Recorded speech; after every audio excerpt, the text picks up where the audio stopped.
Hi everybody, this is Dr. Anderson. I am the subject matter expert for NR360 Information Systems in Healthcare. I just wanted to do a brief overview of your team technology presentation guidelines and the grading rubric. I apologize that my previous video was interrupted due to the time limit. I guess I talked too much.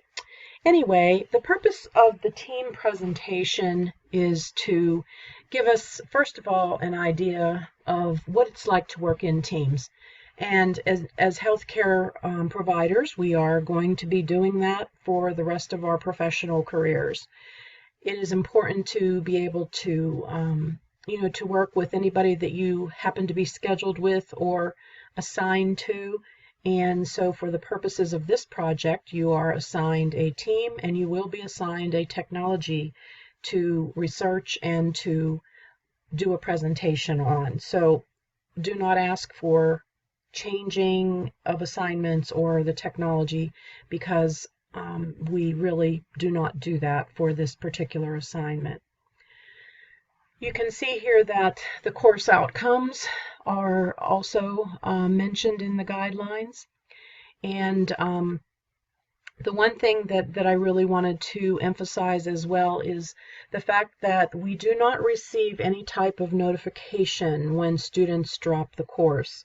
So at the end of week 1, whenever your faculty is assigning the teams and the technologies, you may well start out as a team of 5. However, as we all know, life happens, and sometimes during the session we lose students. They drop the course for various reasons, and they don't typically notify me.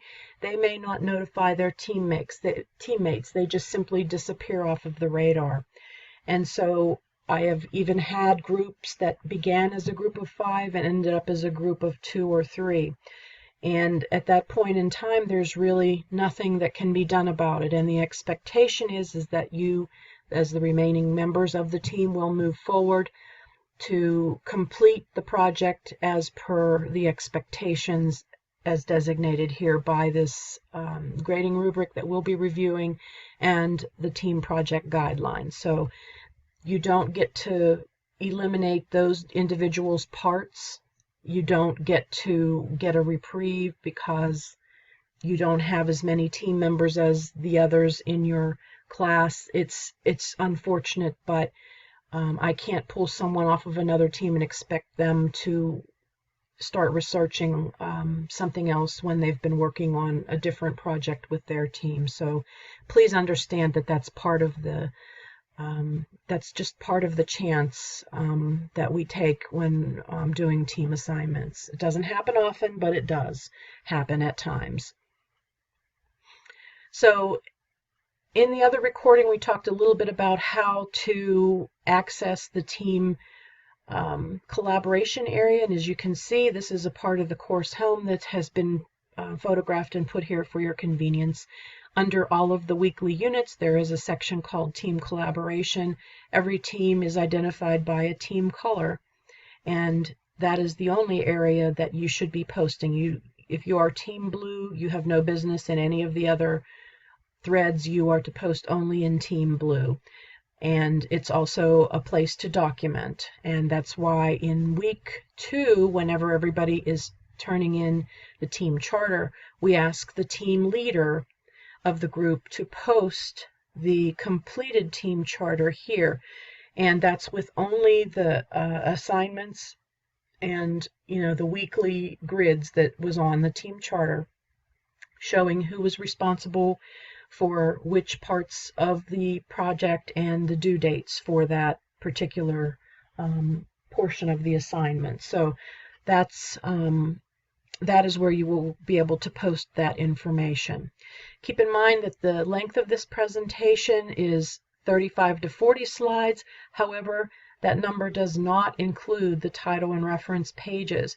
So if you submit to me 30 slides, but 6 of them happen to be reference and title, that is not meeting that criterion.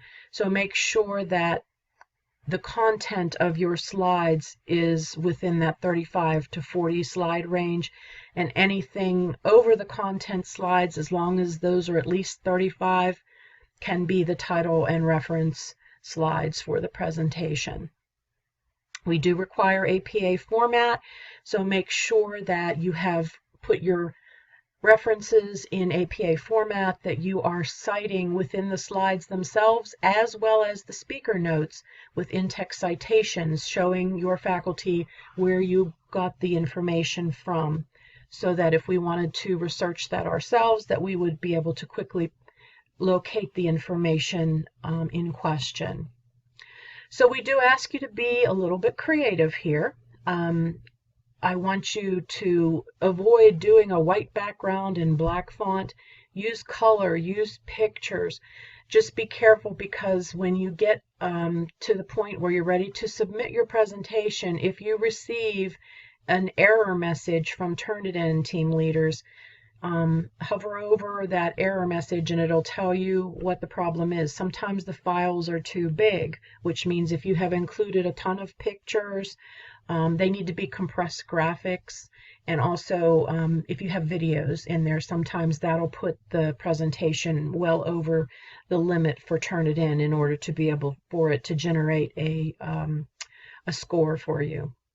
The other thing that is very important to remember about this presentation is that only the team leader should be submitting the final presentation, as well as that final Word document containing the speaker notes, to their Dropbox. The reason for that is, again, this does go through Turnitin, and it will generate a Turnitin score. If 2 or more people in the same team do submit that, you're going to get a very high Turnitin score, which could be a very big problem, because truthfully, there's no way for your faculty to really be able to judge the academic integrity of your project, and you could end up with a significantly reduced score or a 0. So please, I cannot repeat that enough, because I have had it happen where they have had more than one team member submit it and they get this hideous Turnitin score, which nobody wants to see. Please, please, please keep that in mind. The other thing is the speaker notes. The speaker notes are there to kind of give information, additional information about your topic. And when you're thinking about this from a presentation perspective, now if you were giving this in front of your class or in front of an audience somewhere, and not just as an online presentation, don't you hate it when people read from those PowerPoint presentations? I know I do, and I don't want someone to read to me when I'm very capable of that. So the reason for speaker notes is to add all of that overflow information, which is far too much, because again, your slides shouldn't be overcrowded. You don't want to, they look too busy, and then people can't read them, and you can lose your audience that way as well. So keep the slides very simple, with simple points. Make sure that they are well paraphrased and that they are well cited. But a lot of the additional information goes right here where the speaker notes are. And you see that arrow? That's where all of that information should go, that your audience will never see if you were presenting it in front of them. That would be for the speaker only.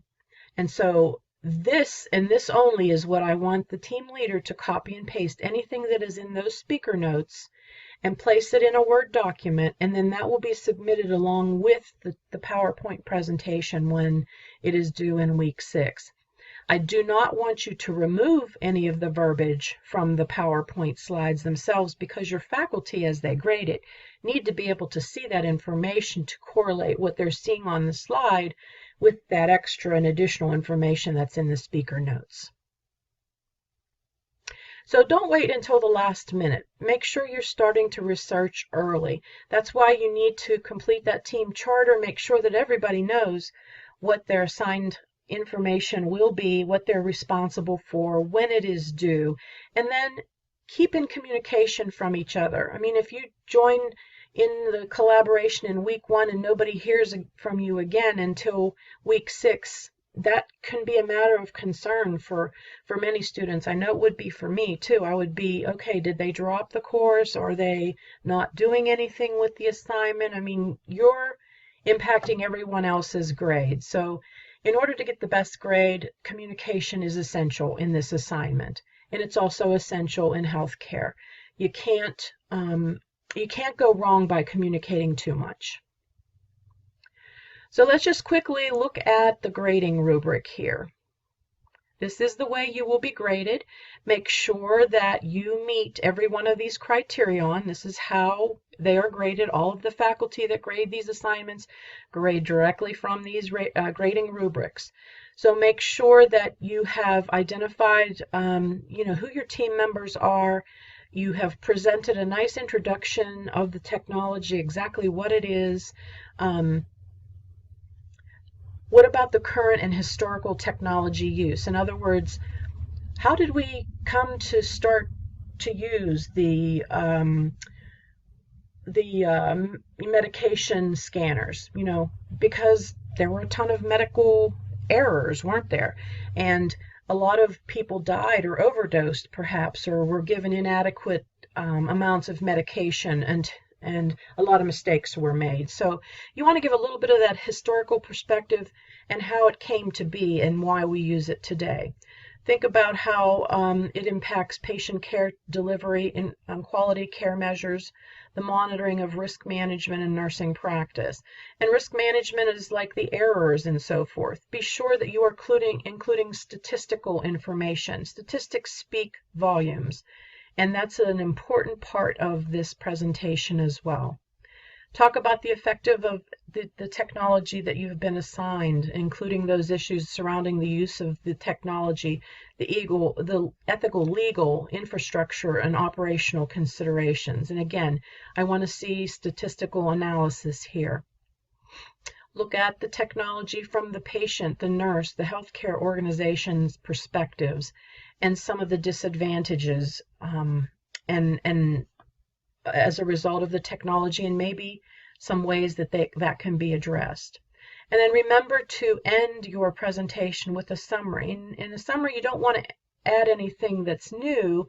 You just want to really go over the key points of what you outlined and possibly what you all learned from that the research that you did on that presentation. We also look at how your presentation looks, the visual appeal. Like I said, when I see a white background and black font, I'm like, ew.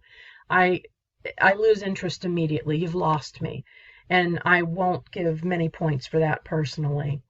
We look at APA as well, and that was something that I had mentioned previously in this recording. So make sure that you are properly paraphrasing, you have spell checked, you are using in-text citations in both your slides as well as your speaker notes. I hope that this has helped give you a little bit better perspective of what the team assignment is, and as always, please reach out to your faculty if you have any questions, and certainly if you're having problems with any team members, please reach out to us, and we are more than happy to help you. Thank you.